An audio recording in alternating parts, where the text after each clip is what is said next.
সবেমাত্র শেষ হলো ক্লাস 8 এর ফার্স্ট ইউনিট টেস্টের ভূগোল পরীক্ষা। তো সেই প্রশ্নপত্রটি আমি তোমাদের সামনে তুলে ধরবো, কেমন ধরনের প্রশ্ন এসেছে। ঠিক আছে, তো তোমরা প্রত্যেকে একটু দেখে নাও, যাদের পরীক্ষা হয়ে গেছে তারাও দেখতে পারো, যাদের পরীক্ষা এখনো হয়নি তারা তো অবশ্যই কিন্তু দেখবে, কারণ তোমাদের কাছে এই ভিডিওটি অনেক হেল্পফুল হতে চলেছে। তো প্রথম কি প্রশ্ন আছে, তোমাদের 6টি এমসিকিউ প্রশ্ন থাকবে। প্রথম প্রশ্ন, শিলামণ্ডলের গভীরতা প্রায় 10 কিমি, 100 কিমি, 500 কিমি, 1000 কিমি। 2 নম্বর প্রশ্ন, নিফের সীমা বলা হয় যে স্তরকে, তা হলো বহিগুরুমণ্ডল, অন্তগুরুমণ্ডল, বহিকেন্দ্রমণ্ডল, অন্তঃকেন্দ্রমণ্ডল। 3 নম্বর প্রশ্ন, মহাসাগরীয় ভূত্বক যে শিলা দ্বারা গঠিত সেটি হলো গ্রানাইট, গ্রাফাইট, ব্যাসেল, ডোলেরাইট।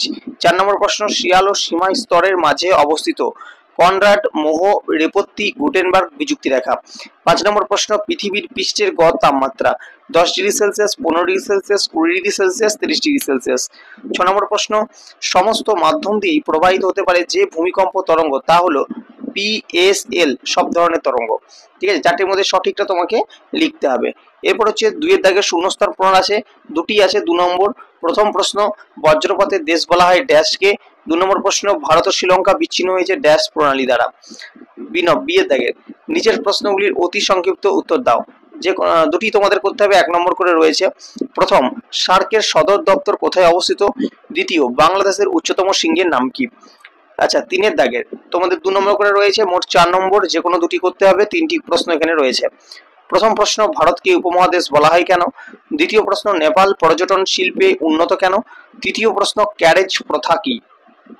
আচ্ছা, এরপর চলে যাব পরবর্তী পেজে তোমাদের 4 এর দাগের রয়েছে, এবং যে কোনো এই ক্ষেত্রে দুটি প্রশ্ন করতে হবে। মোট রয়েছে 3 নম্বর করে 6 নম্বর। তো প্রথম প্রশ্ন, প্যানজিয়া ও প্যানথালাসা কাকে বলে? 2 নম্বর প্রশ্ন, উদাহরণ সহ আগ্নেয়গিরির শ্রেণীবিভাগ করো। 3 নম্বর প্রশ্ন, প্রশান্ত মহাসাগরীয় অগ্নি বলয় বলতে কি বোঝো?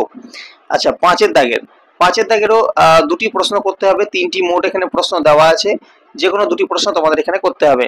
প্রথম প্রশ্ন, চিত্রসহ উদ্বেধী ও নিঃসারী আগ্নেয়শিলার বিবরণ দাও। দ্বিতীয় প্রশ্ন, জীবাশ্ম কাকে বলে? সাথে রয়েছে পাললিক শিলার বৈশিষ্ট্যগুলি লেখো। 3 নম্বর প্রশ্ন, ভূমিরূপের উপর শিলার প্রভাব আলোচনা করো।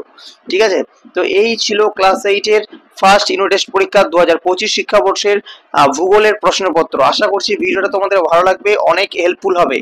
তো তোমরা চাইলে অবশ্যই কিন্তু ভিডিওটিকে বন্ধুদের মধ্যে শেয়ার করে দাও, যাতে তারাও কোশ্চেন পেপারগুলিকে দেখতে পারে এবং বুঝতে পারে কেমন ধরনের প্রশ্ন আসছে। তো ভিডিওটি যদি ভালো লেগে থাকে অবশ্যই একটা লাইক করে দেবে, এবং চ্যানেলে যারা নতুন আছে এই ভিডিওটি দেখছো অবশ্যই কিন্তু সাবস্ক্রাইব করে নেবে। ধন্যবাদ সকলকে, দেখা হচ্ছে পরবর্তী ভিডিওতে।